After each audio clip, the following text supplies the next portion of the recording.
ఆ నీలవేణి నాకు చుక్కలు చూపించడం కాదే, అందరి ముందు నన్నొక వెర్రి బాగుదాన్ని చేసింది. అసలే అత్తయ్య గారిని చూస్తే తారక్కి గొయ్యి తీసి పాతేసే అంత కోపం ఉంటుంది. మీదట అత్తయ్య గారు తారక్ గారు ఎదురుపడితే తోలు ఒలిచి ఆ తోలుతో చెప్పులు కుట్టించుకుంటాడేమో. కాంచనా, నీ మొగుని నోరు ముయ్యమంటావా లేక నోట్లో నాటు మందు కుక్కి నిప్పు వెలిగించమంటావా? దెబ్బకి పైలోకానికి పోతాడు. బావా, ఆ నోటి దుర్గ కాసేపు ఆపుకోవా? ఎన్ని రోజులు చాలా గొప్పగా నటించాను అనుకున్నాను. ఆ నీలవేణిని పూర్తిగా నమ్మించేశాను అనుకున్నాను.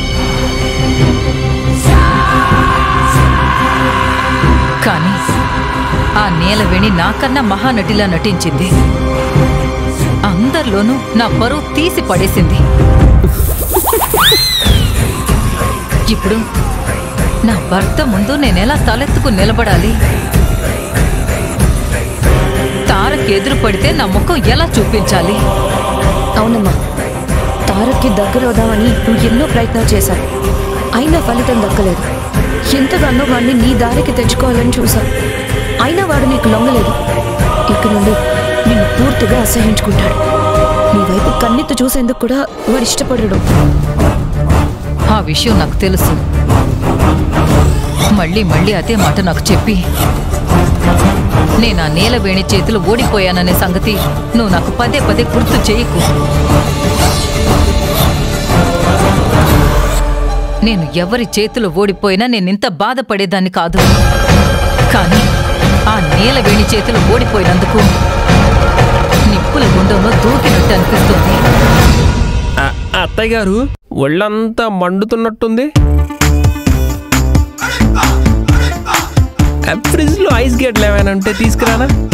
ఒంటి మీద పెట్టుకుంటే కాస్త చల్లబడతారు. బావా, నోరు మూసుకోవా?